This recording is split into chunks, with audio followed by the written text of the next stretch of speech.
Să ne gândim la mâncare, pentru că ne place tuturor. Gătim și mâncăm ceea ce știm de la părinți, dar din când în când măcar schimbăm și încercăm rețete din alte zone ale lumii. Suntem foarte încântați de gusturile noi, dar ne speriem foarte repede de oamenii care sunt altfel decât noi. Comparația este forțată, evident, dar ideea rămâne. Ne dispare curiozitatea să-i cunoaștem pe cei care au altă culoare a pielii și vorbesc limbi din care nu înțelegem mare lucru.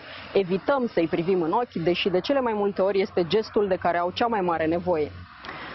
Vorbim astăzi despre refugiați. Ei sunt oamenii care au fugit din țările lor să-și salveze viața pusă în pericol de războaie. Nisreen Rubaian este reprezentantul în România al UNHCR și împreună cu ea am sărbătorit Ziua Refugiatului, un moment numai bun să ne amintim care este situația acestor oameni. Sunt Cristina Cileacu. Începe Pașaport Diplomatic.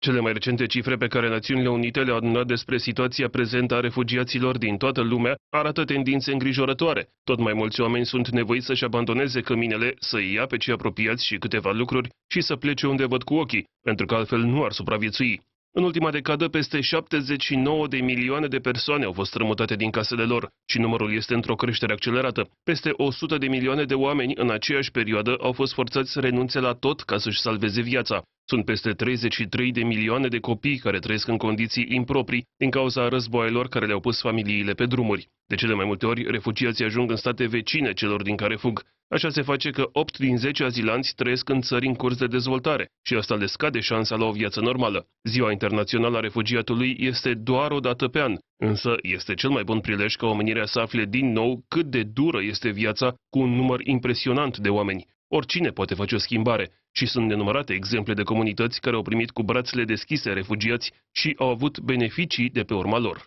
Welcome to the diplomatic passport. We talk again about the refugees, but this time the main reason is the fact that the world celebrated the Refugee World Day. Why? Because the general tendency is to forget about these people, to forget about these problems, their problems. So why shall we all celebrate this World Refugee Day? Thank you very much, Cristina. Indeed, we celebrated on the 20th of June World Refugee Day. This is an international day designated by the United Nations to honor refugees around the globe. It's actually a day where we celebrate their strength and their courage of those people who had to flee war and persecution. It is also a day where we build the understanding and recognize their resilience and their efforts to live in the societies where they are. We need to refresh people's knowledge of refugee plight. This is why this year we remind the world that everyone can make a difference, every action counts. And this year, actually, this day comes in the midst of a social change, the pandemic, as well as it comes with a reported increased displacement. And when we look into this pandemic, COVID-19, it is an opportunity to test our strength. And also it is an opportunity to renew our motivation to act for equality. And this is where we stand on 20th of June. If we look again on the map of the world, we can see that many conflicts are still ongoing and many are developing even more than before the pandemic. If we include here as well the terrorist attacks that happens, for instance, in the Sahel area, we can see that the trend is to watch again people leaving their home in order to save their lives. So what are the present trends when it comes to the refugees in the world? Thank you for this question. The present trend is shocking and unprecedented. We just released the global trends. In 2019 marks 79.5 million displaced people. we could say 1% of humanity displaced. If we look into 10 years back, in 2010, I remember the global trend marked 41 million displaced. So in 2020, this number doubled. Around 100 million people were forced to flee their countries or to be displaced within their countries. This is almost the size of the population in Egypt, which is the 14th most populated country. If we look into the percentage, almost 80% of the people who were forced to flee, they are facing food insecurity, malnutrition. You have conflicts which have started in this decade, like Syria, like Myanmar in 2017, the displacement of the Rohingya stateless. You have protracted situations that never ended, like Afghanistan. It's almost the 5th decade in the war in Afghanistan. Indeed, there are return to Afghanistan, which we have seen as solution, but there is still security situations. You spoke of the Sahel. We speak of Yemen. It is only increasing. And all this, unfortunately, resulted to a worrying, unprecedented, that we have never recorded, 79.5 million displaced. Children, almost 33 million or even more of children displaced. This is a number of children who are displaced is equal to number of several countries. If you put Singapore, Senegal together, all the population would maybe warrant to the number of children who are displaced. Or we can say more simple, more than the population of Romania, to make exactly. it clearer for more than, thank you, more than the population of Romania. And this is all as a result of new situations, which is basically situations of displacement as a result of war and conflict, as a result, as well as protracted situation, unfortunately. De câte ori auziți pe zi, spălați-vă pe mâini, purtați mască, folosiți dezinfectanți pentru suprafețele de lucru. Ei bine, imaginați-vă acum că trăiți într-un cort, eventual alături de mai multe persoane, pe un câmp sau la periferia unui oraș bombardat suficient de des cât să nu mai funcționeze niciun fel de infrastructură. Nu-i așa că v-ați gândit, de unde apă și săpun? Nu mai vorbim despre restul de materiale necesare pentru a avea o minimă protecție împotriva coronavirusului. Taberele de refugiați sunt locuri în care focarele de infecție ar fi putut să apară cu ușurință, dar, din fericire, situația a fost ținută sub control destul de bine și numărul de îmbolnăviri a fost redus. You mentioned the COVID-19 pandemic, and everybody in the world was hit by this problem. But how bad was the situation and is the situation in the case of refugees? Because this is a very vulnerable part of our society, of our international society. It's interesting to see that the COVID-19 has no restrictions. It hit everyone. It hit ministers, it hit prime ministers, it hit everyone, so it knows no difference. And refugees are double vulnerable to this pandemic. There we have limited number of refugees who have been confirmed with COVID-19, but it has never been an outbreak in the refugee camps. Multe țări în care sunt conflicte în derulare nu au raportat corect nici măcar numărul de infectări de la nivelul cetățenilor care au avut norocul să nu ajungă în taberele de refugiați. Apare așadar întrebarea cum se poate calcula cât de multe probleme au fost în comunitățile celor care trăiesc în condiții improvizate, în corturi și containere, cu sau fără acces la apă. How can we be sure? Because we are talking, for instance, about camps where even the governments of the countries where these camps are located are not reporting the proper numbers because they don't care, they don't have the meanings. I don't know the motivations, but we can simply figure out that these numbers, even for the regular citizens of those countries, are not, let's say, correct. First of all, the numbers on reported COVID situation, it depends on the number provided by the countries. And each country has its own segregated data on how they report on the COVID-19. Now, UNHCR, within its response, our logo is stay and deliver, and within its preparedness in the camps which they cover.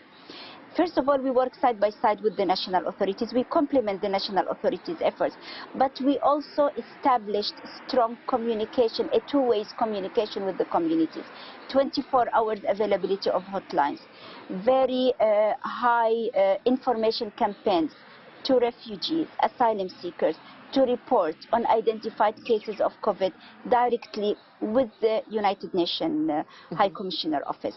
So based on all these information which we started the campaign, the reaching out to the communities from day one, based on our close work in partnership with the national authorities, we could inform that an outbreak of this pandemic among refugee communities is not reported. That's a good news. Let's hope it's also a very clear one when it comes to the numbers. But my question next is, who is helping these people? Because again, if we return towards the camps of the refugees in many places in the world, the water is missing. The simple fact that you have to wash your hands is not a possibility in many of these places. So who is helping these people to stay away from this disease? From the beginning of this pandemic, we work side by side to complement the national authorities' efforts. We undertake in partnership with our UN sister agencies, with the civil society working on the ground, to address the needs and complement these needs, so we complement the gaps. Around the globe, UNHCR, it depends of course on each country and the needs in that country, being poorer. For example, in the camps, we do inter-sectorial intervention together with the mandated agencies, provision of clean water, provision of hygiene items, complement online access to education, language, etc. For example, in Romania, actually, we identified that there is a need to support government's efforts in the regional centers where asylum seekers who arrive into Romania are hosted. So from March, we have been complementing the government's assistance through provision of hygiene, disinfection materials, also masks, honoring the government rules and guidance. In major camps, we've been doing health checkups, health screening. So it all depends on what the authorities is capable to provide and how us as UNHCR complement the efforts of the authorities. I cannot give a blanket in all over the globe, but each country has its own modalities of how we undertake needs assessment with the government and the mandated agencies also. You mentioned Romania, but we are a separate country. We are not during a conflict. We are not at war with anyone. So the center here is much more utilized than, let's say, a camp in Syria. Did the authorities, for instance, in Syria, allow the UNHCR to enter and to provide all these materials and help to the refugees camps in the territory of their country?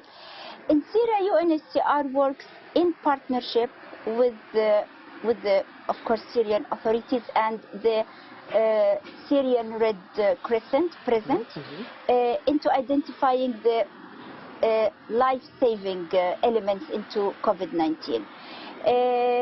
We have been able to provide assistance inside, in coordination and in partnership in the areas, as well as strengthening information and campaign in order to be able to be informed immediately of any cases of COVID for intervention.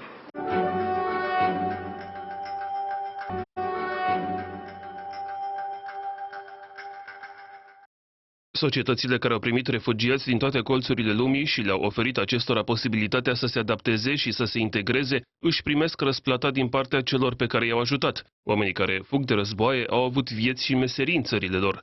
Mulți dintre ei sunt educați și se pricep la tot felul de lucruri. Este adevărat, în momentul în care ajung în state care au culturi diferite, sunt nevoiți să o ia de cele mai multe ori de la zero. Dar unul dintre puținele beneficii pe care le-a adus pandemia de COVID-19 a fost faptul că refugiații au putut fi utili comunităților din care fac acum parte. And what is the solution for this? Because UNHCR does a lot all over the world, but still the world somehow keeps on fighting with itself.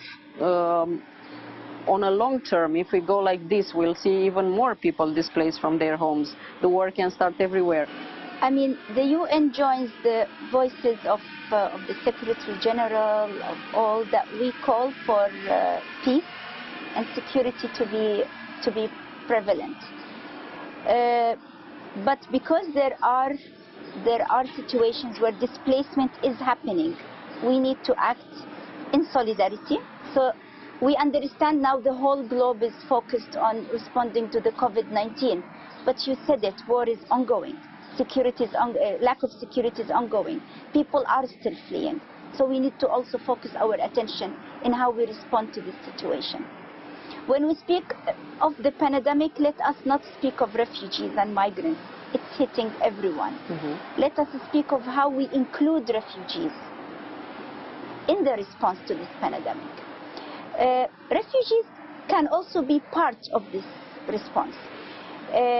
We remind the world in World Refugee Day that everyone can make a difference because refugees can contribute in responding to their societies. And I will share with you some positive examples. And every action counts, which means every action that the host society takes to welcome the refugees, to open the doors for refugees, will count into making refugees more and more contributors to their society. Mohammed, a Libyan doctor, 39 years, he's in France. And the moment they called for doctors to come and support in responding to this pandemic, Mohammed registered and he became one doctor in responding to the situation. Shadi, a Syrian refugee in Switzerland, he's a volunteer in delivering groceries to elderly people. You have also female refugees in Niger and in Syria who are helping making soaps to also support other refugees if there is shortages. In Romania, we have our refugee women in Timișoara Center who have designed masks, and we will soon distribute these masks outside. We have refugee volunteers in Romania who distributed food to Romanians in need. They were side by side by Romanians distributing food to Romanians and to refugees. So refugees can make a difference if you give them the opportunity to make a difference by welcoming in a welcoming environment. And this is a positive examples we see everywhere. Yes, these positive examples are shown by the media all over the world because the refugees are right all over the world. But still looks like the people, if we look now at, for instance, what we see in the news these days, there are a lot of protests about Black Lives Matters, for instance. So somehow the world is not balancing enough the fact that we are all the same. It doesn't matter the color of the skin or the race or the, I don't know, the place where you were born and so on and so forth. Maybe this is a rather idealistic question, but do you think that during our lifetime the humanity will manage to accept the rest of the humanity?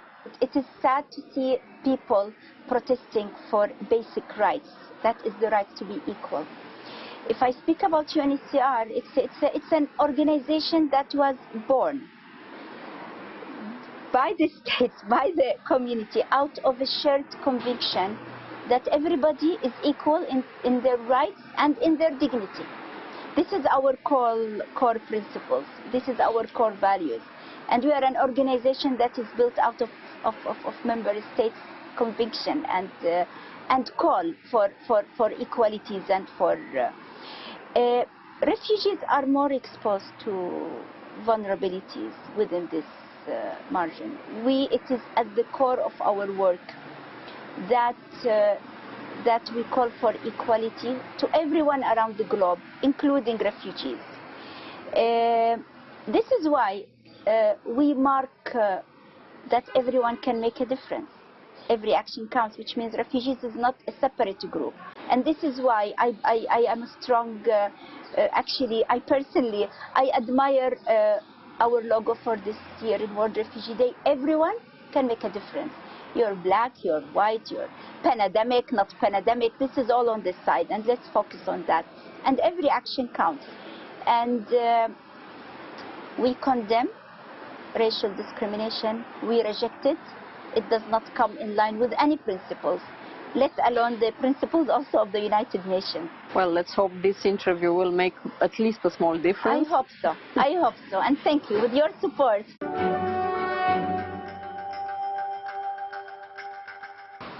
Atât pentru astăzi, dar rămânem în continuare online pe pagina de Facebook a emisiunii și pe contul nostru de Twitter. Revenim cu subiecte noi din lumea diplomației și a politicii externe vinerea viitoare de la ora obișnuită 11:30. La revedere!